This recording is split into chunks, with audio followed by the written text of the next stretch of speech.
So for conglomerate integration, I wrote, this is a form of integration which occurs between firms with no common interest, like a school buying over a hospital. So there's no common interest there. It's a school, it's an educational industry. Hospital is the health industry.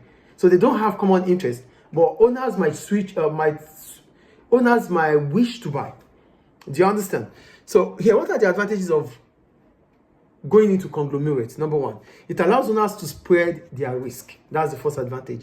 Now that you are buying different business from different industries, it means if this industry is going down, the other industry might be going up. Mm-hmm. So you are able to spread your risk. It reduces your risk. That is the point there. I think it's clear. Is it clear, please? So, for example, if there's a pandemic, instead of kids going to school, they can have it. They can go to healthcare. Yeah, they could go. Much of health resources will be needed. Do you understand? So that's what conglomerate is about.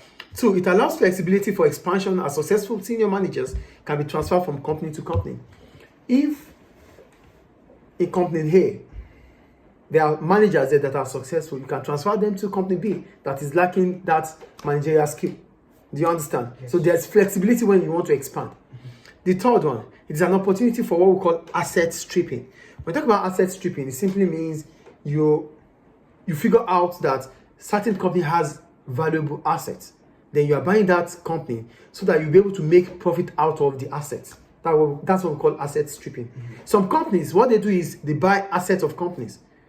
So in the course of to buy the asset of a company, you might have to buy the company as a whole.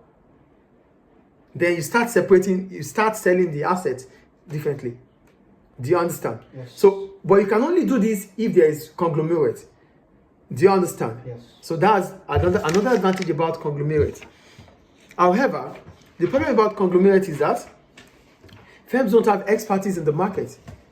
A school industry buying a health center. Yeah. The owners of the school might not have idea about the health sector. So that means they lack expertise, and that might reduce or that might worsen the performance of the business. So if that happens, workers might even lose their jobs. Mm-hmm. Customers might start thinking otherwise, like, oh, these things they used to buy, they are unable to buy them anymore. So the business might start losing value, and that might bring about failure. Any question about that? Mm-hmm. So that ends integration. So in the next class, we're going to talk about how businesses, the constraint on business growth.